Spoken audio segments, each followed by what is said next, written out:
হ্যাঁ, এই দেখেন আপনার দিদি কত কাজ করে বাড়িতে, কিন্তু দেখলে মনে হয় যে এত কাজ করে।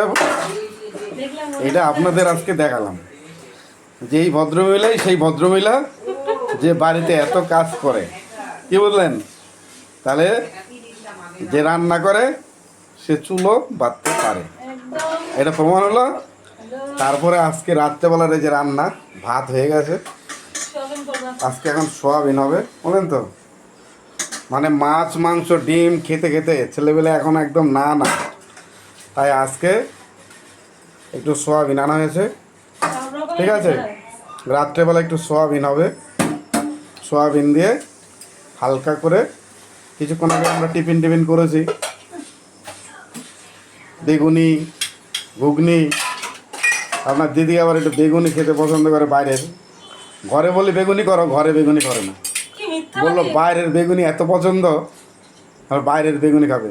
তো ঠিক আছে, বাইরে যখন খাবে বাইরে থেকে নিয়ে আসলাম, আর তারপরে ঘুগনি খেলো। এখন গরম গরম ভাত আর সোয়াবিন খেয়ে ব্যাস রাত্রটা কাটাবো। কালকে সকালবেলা দেখি আবার মাছ মাংস কী আনা যায়, কারণ দুই দিকেই তাল রাখতে হয়। কারণ মাছ মাংস না থাকলে আমার মাথা খারাপ হয়ে যায়।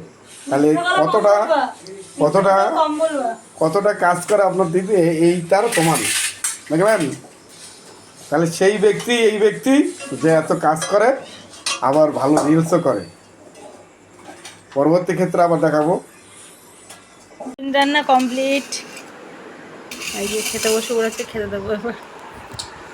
আজকে রাত্রেবেলা সোয়াবিন, এর আগে আপনাদের দেখেছি আপনার দিদি সোয়াবিন রান্না করছিল।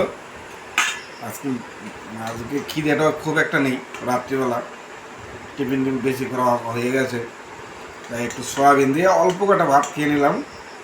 কারণ এত সুন্দর করে রান্নাটা করেছে, যদি না খাই তাহলে মনে একটু কষ্ট পাবে না, এই জন্য একটু সোয়াবিন দিয়ে খাচ্ছি। কষ্ট হবে কারণ নিরামিষ খেতে পারি না। কালকে দেখি একটু মাছটা রাখবো। 3 দিন ধরে নিরামিষ খাচ্ছি, নিরামিষ খাই না বেশি 3 দিন ধরে। আর বলছে না আপনার দিদি মাছ মাংস ছাড়া খায় না।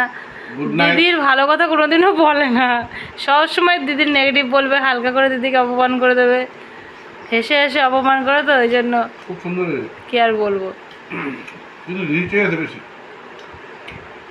খুব সুন্দর। রিচ না করলে খায় না ওরা, বেশি রিচে গেছে, এত রিচ ভালো নাকি সবই গ্রেভি টেভি এত গাঢ় হয়ে গেছে। ঠিক আছে, গুড নাইট, টাটা। খুব ভালো হয়েছে, গুড নাইট, শুভরাত্রি। সবাই ভালো থেকো, সুস্থ থেকো।